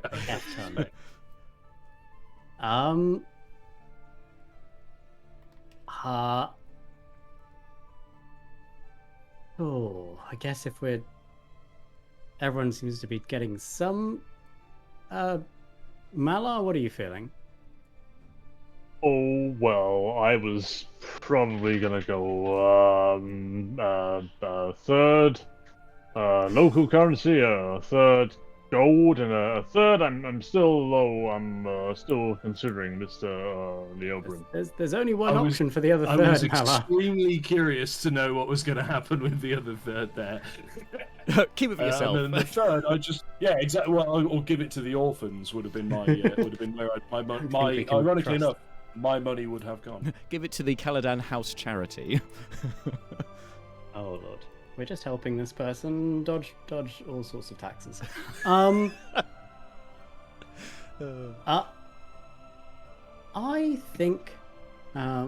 I think I'll take my money in gold for now, and if I need to exchange it, I can exchange it later. And do you see his face drop a little bit at that? Well, you're welcome to go to the... there's an exchange house in the Green District, if you can find it. Or you can come back here another time. That is also fine. Weren't we next to it last night? Entirely possible. Yeah, 'Cause we went... Yes, we went... When we went to the inn. Neris like, yeah, the barkeep said we could go there, but we didn't because we were scared. Anyway, wherever we exchange it, I can exchange it at a later date. I'd like to do Oh, the same as your Leo. Neris, 20% hands up. exchange fee. I'm very convinced you won't find better in the city, but if you do, I'd be happy to meet whatever they quote. But as I said, Oh no, I just don't know whether I'll need to exchange it. well, If I need to exchange it, I know where you are. okay. Well, this should be a fun evening for you then. But I suppose the drinks will be on the rest of Rachir for the champions, won't they? So, Well, I hope so. so you were the green elf. Yes, Leo Bryn. Yes. Yes. That's me. 25,000 gold pieces. Indeed. And he looks at Neris, the other elf. 5,000 gold pieces, yes? Only elf. The green elf and the other elf. What a classification system. I I think that was more of a imagine put down, when- really. Yeah, when he says that, I'm pretty confident that Neris immediately casts Fireball. She does become a flame momentarily. Yeah, she warms up. eyes flicker from red to orange, and he leans in and goes, "Only joking, my pretty. The red elf." Okay, now he's obviously. definitely getting fireballed. The fiery red elf. So very tempted to say Seth now. Sure, no. And what about you, little one? And looks to Malar's shoulder, where Brina is looking at Malar because she's like, I like your thinking, Malar. A third in gold, a third in but then what the other third? Yeah, exactly. Yeah, I like your thinking, Malar. With the mystery box element to But it. what were you thinking for the other third? Yeah, Malar, what were you thinking? Shut up! Shut up! Oh, well, now, it's, yes, well, if I may, I was probably going to take 2/3 in local currency and a third in gold, and I have my reasons for that. You're not a gambler, Malar. I don't think I am either. I don't think I'd be very good at it. Oh, there are people more deserving. Brucon rotates on the spot and stares in utter disbelief at Brina and goes, "Brina, you're a wizard. Are you kidding me? You're extremely smart. You would be. Oh my god!" And like Brucon, this has genuinely rocked Brucon's world in a way that literally nothing else, including the death of Neris, has ever done so before. Wow! Wow! Brina, the idea that Brina like doesn't understand what an absolute powerhouse she would be at a gambling table has completely like blown Brucon's mind. Due to your incredulity, could you make a persuasion check, please? Sure, because I have advantage. Oh Jesus! Neither of those rolls were good. Oh no. One of them was so 12 was the best Brucon got. +5 bonus and advantage, and the best Brucon got was a 12. Unfortunately, it's not enough to beat Brina's passive insight. So she's like, Oh, that's... she for a moment she kind of considers what you said. Goes, well, I'd be happy to advise you, Brucon, at the table, but I don't want to risk my own newly acquired well-gotten gains. That sounds perfect. As Brucon claps and rubs his hands together. If I may interrupt, then, so the Loxodon and the little gnome want to do 2/3 local currency and a third in gold, yes? Yes, please. I must write this down.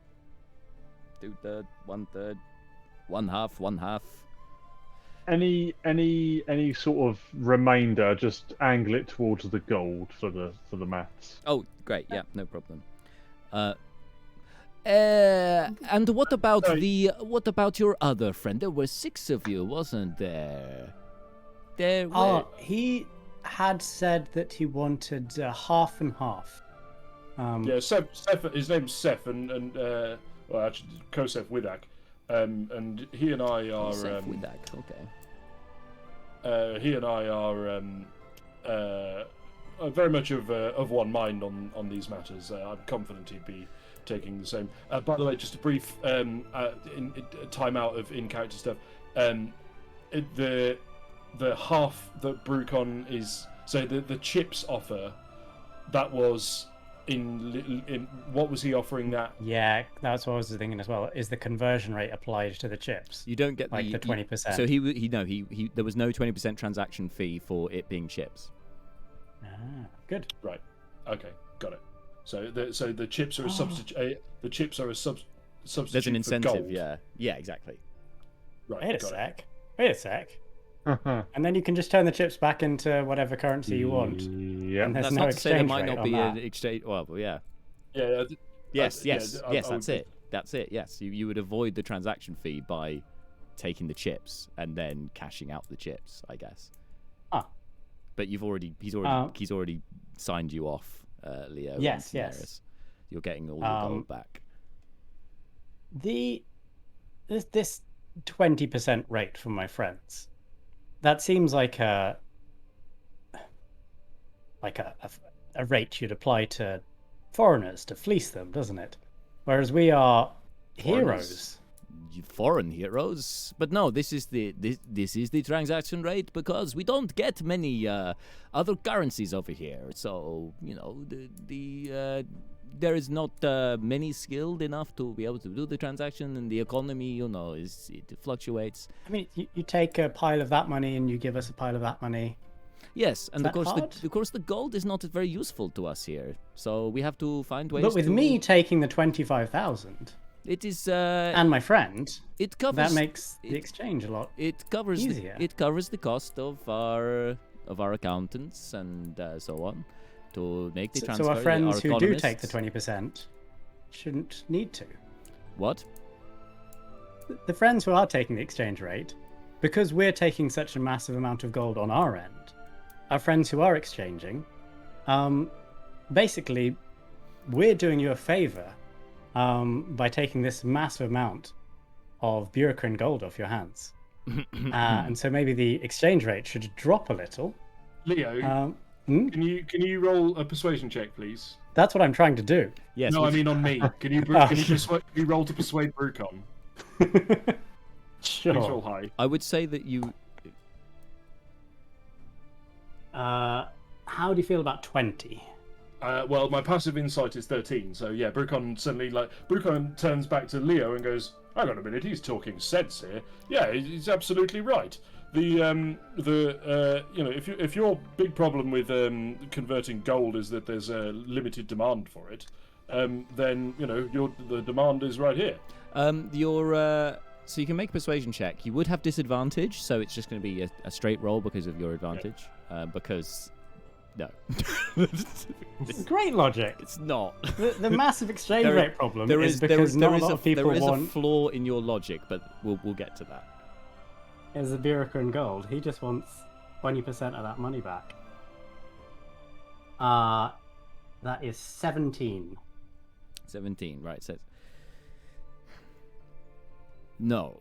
What you got to understand here is that it covers a great many things, the transaction fee, including the fact that I did not actually have I did not have 25 gold pieces originally, 25,000 gold pieces to give back to you, so I had to then get a hold of the gold pieces, exchanging our own currency with my contacts who charge transaction fee. So it is passed on through the economies, you see. So it is all encompassing.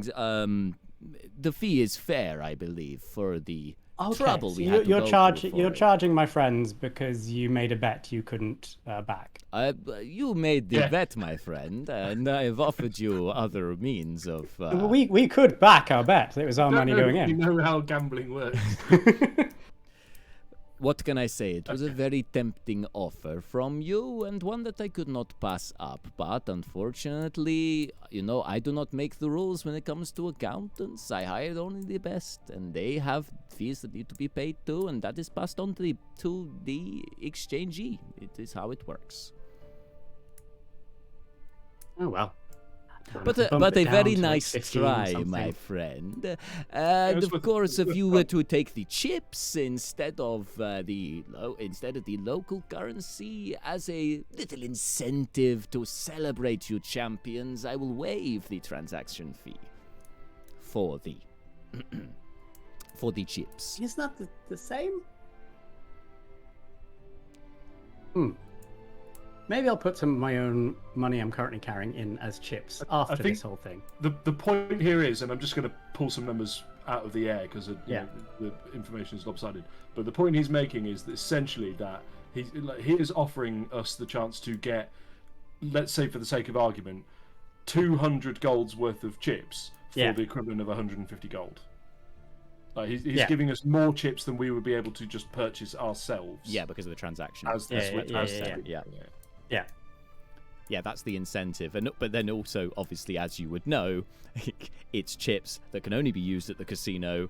And so, there is a risk, because it's gambling, that you could then lose everything, which is obviously his incentive for offering that to you. He's Yeah. a business guy. I'm just thinking, Yeah, but I mean, just grab a bag of chips, go to the cash out. Yeah, yeah. Yes, Right, but that is a but thing. yeah. Okay. Anyway, all right. Brucon's clear on what he's after. Has Malar and Brina figured? Has Malar Yes, and by extension 2/3 local Brina- currency and a Yeah, that was third it. gold pieces. So he tabulates and then summons in the kobolds with the chest and so on, and starts dispensing the gold. So Leo, you receive a large sack with 25,000 gold pieces. Neris receives a considerably smaller sack with 5,000 gold pieces in. I'll add that to a sheet afterwards. Malar, you wanted a third. I'm going to get my calculator. Yes, please. 25,000 gold just looks very funny on D&D Beyond. Is it just breaking it? Actually, if you do it in platinum, that will probably be simpler, right? So it'd be it'd be 2,500 platinum or 500 platinum for Neris. Yeah, let's do it that way. That's probably simpler. Do it in platinum, definitely. Platinum. Okay, the calculator. Malar, I think it would be something like 1,600. So he he starts with 500 gold. Well, 5,000 gold. And then he wants. Then we divide. He wanted a third of that, so I'm going to divide it by 3. So you get 1,666. So yeah.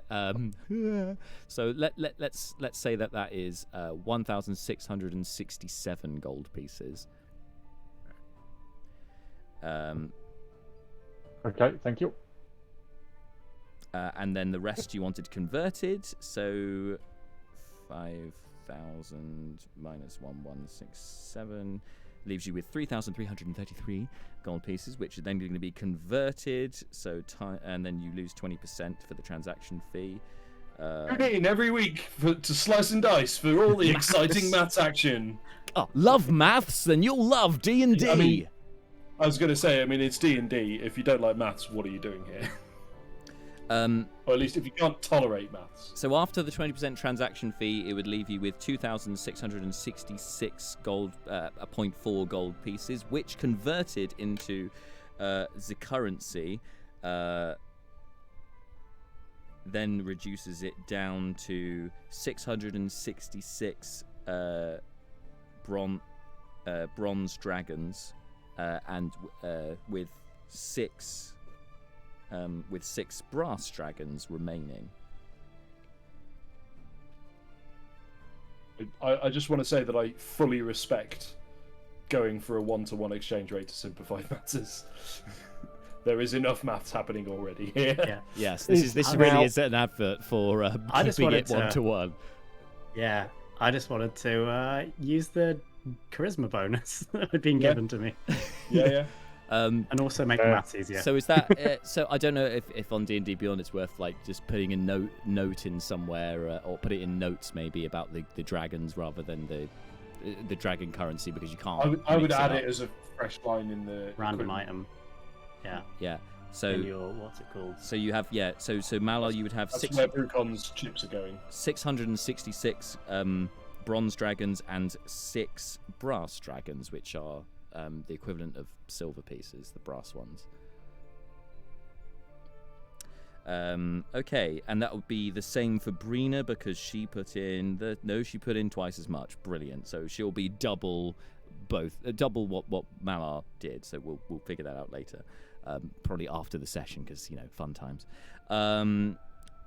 Meanwhile, Seth and Brucon half and half. So Brucon, half in gold is 12,500. 12,500 gold pieces, or 1,250 platinum pieces. There we go. Yeah, that's exactly what I put it in as. And then you get the other 1,250 in chips, which in local currency would be very tasty. Yum, nom nom nom nom nom nom. Would be 156 jade dragons, which is the equivalent of platinum.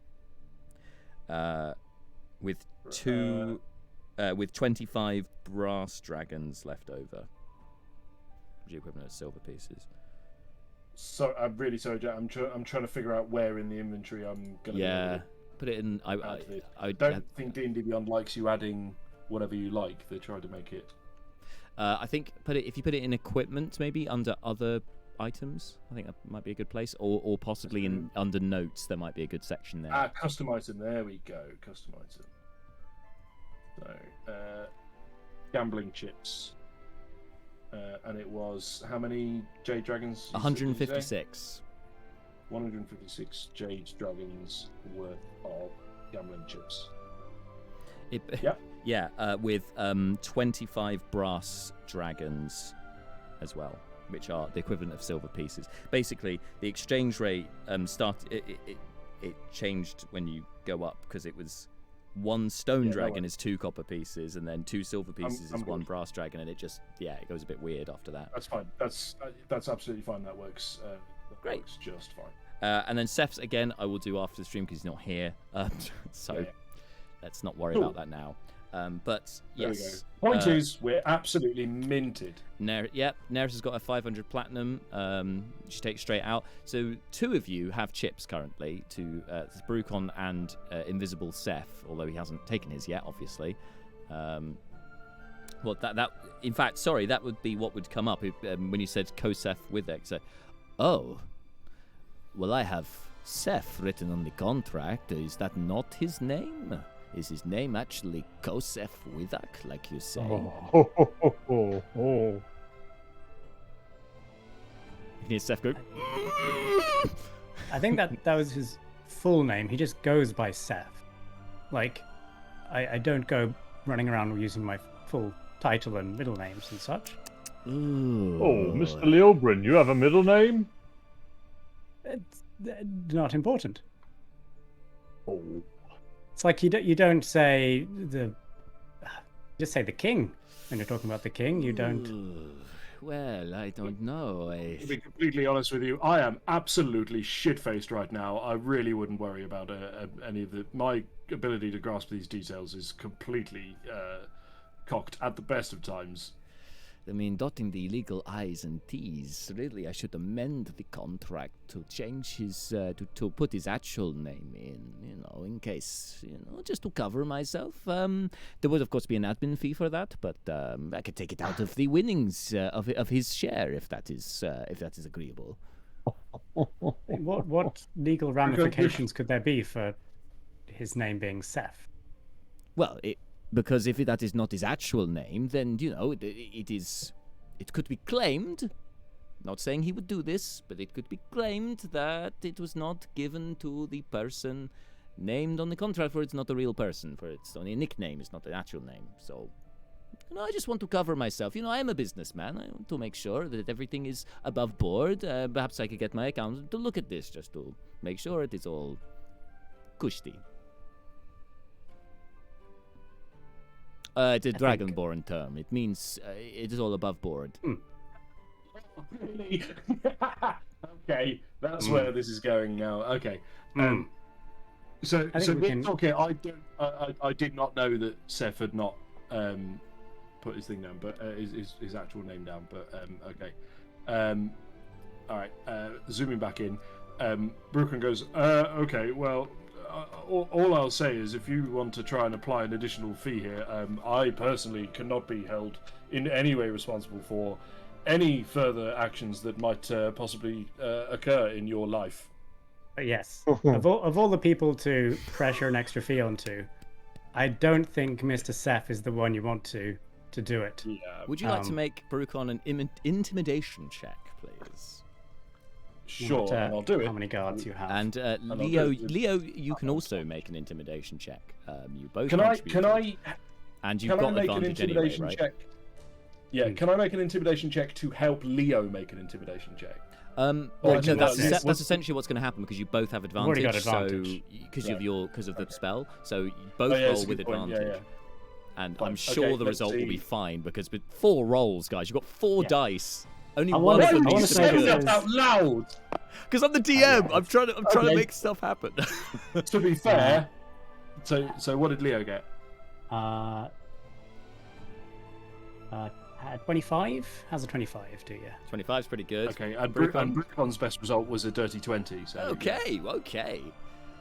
So you see he kind of looks from one to the other and then looks around the rest of the group and realizes, you just see a moment where he kind of just leans back and goes, I'm trying to shake down the people who literally just killed the unkillable immortal, the our ne plus ultra of scary beasts. Yes.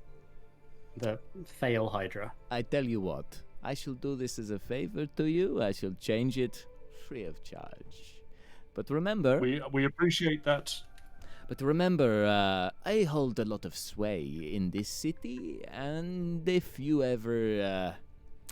I ever should need your services, it is understood I could call upon you, yes? I scratch your back and you scratch mine, yes? You can certainly ask. We definitely hold on to the choice to not help you if we so choose. We would reserve the right to engage in a contract with yourself regarding any, assistance that may be granted. Of course, we want to make sure it's all cushy, yes? Cushy indeed. There it is again. By the way, at this point, Brucon, have the gambling chips actually been given to Brucon now? Is he we're just about to get to that. He hasn't yet. Okay. But yes, he's makes a note to change Seth's name on the contract, and then it starts commanding his kobolds to dispense the gold, release the gold. So yes, Brucon, you get your 1,250 platinum pieces in gold pieces. So it's a big old sack, same as Leo did. And then you get your chips. I don't know what 25,000 gold coins weigh, and I don't want to. It's a considerable amount. It's the kind of amount that you would consider using a spell such as Tensor's floating disc to carry it on. Yeah. Entirely what that spell was built for. This kind of haulage. But yes. So over the next few minutes, the gold is divvied up. And the chips are divvied up for Brucon and for Seth. Seth's gold and chips bags are surreptitiously... they're not surreptitious at all. It's very obviously placed on top of the marble desk rather than in any of your hands. And says, of course, just send Seth over to my office to collect his money when he should join you. Certainly, will do. Directly. Brucon kind of like turns around, walks over to the door, flings it open dramatically, walks through, like kind of big long show of it, grabs the railing and calls out, "Oh, Seth!" and just kind of really leans into it, like takes a long time, and hopes that Seth can join the dots and go, "Okay, I'll go back outside. Because he's got regular invisibility, so if he makes an attack or casts a spell, that immediately dismisses the spell. Yes. So I'm hoping that Seth can join the dots. Well, so you do this. Can you make a performance check, please, while you're at it? See how much of a show you make of yourself here with your gleaming waistcoat, standing on the bronze balcony of the casino as one of the new champions of Rachir. Like, oh, Seth! I love it. Yeah, that's Hello, 23. Jill. 23. Oh my god. The entire casino floor below you stops and looks up for a moment like, what the fuck is going on here? Meanwhile, inside... Sorry, yeah. When they do, Brucon, I'm assuming they will have grabbed like at least a handful of money. Let's say... let's say... all of the bronze dragons that he got. The chips. The chips, yeah. And just goes, "Ladies and gentlemen, you're the pit champions," and just starts throwing flinging chips them into across the room. Amazing. There's a scrabble as some of them are just trying to grab chips. You can see those down on their luck are trying to beat up others to try and grab what they can from the floor. It's pandemonium down below. Congratulations, you have caused a riot. Meanwhile, in the room, as this is going on, Malar, you hear whispering next to you, in fact, on the shoulder that Brina is. You can hear, Brina, can you drop the spell? Brina, drop the spell. Brina, do it now. Brina, please. Seth, you need to leave the room first, she says very loud. You need to leave the room. You need to go where Brucon is. And then she kind of turns to Caladan, who's listening intently to this conversation. And he goes, oh, I see.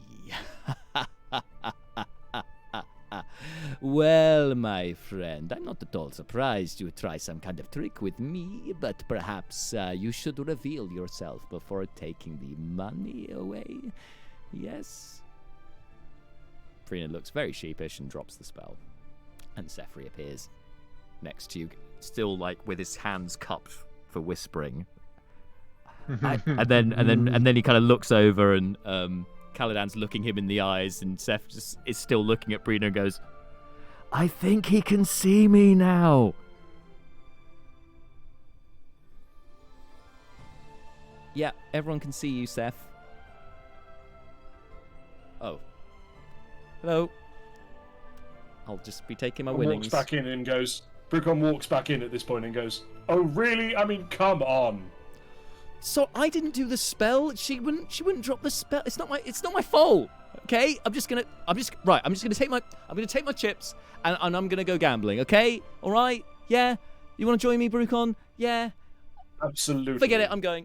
And it just starts heading off with his over one shoulder the gold, over the other shoulder the chips, and starts heading down the stairs. I think this would be a good point to leave things for today. We'll pick up with you guys gambling and then whatever else unfolds this evening in the next session, which will be, as I said, it should be in 3 weeks' time, because next week would be our usual slot, but we're on holiday, so we're going to have a bit of a break. And so our next session officially will be the last day of the month, 30th of September. All right, so we will see you then for the next session. And as I said, 2 weeks' time, come join me for the Manylands recap, which will be at the same time here on the channel. If you're not following us on social media already, please do so, because that'll be first to be notified about when the next live stream will be. It's at slice&d6 on all social media platforms that we're on. So if you type that in and you find us, you see the logo, that's us. Anyway, until then, thank you so much for tuning in. Thank you guys for playing, of course. And whatever you are up to for the rest of this week, and in fact the rest of this month, stay safe and have a good one. Good night. Bye. Bye. Bye.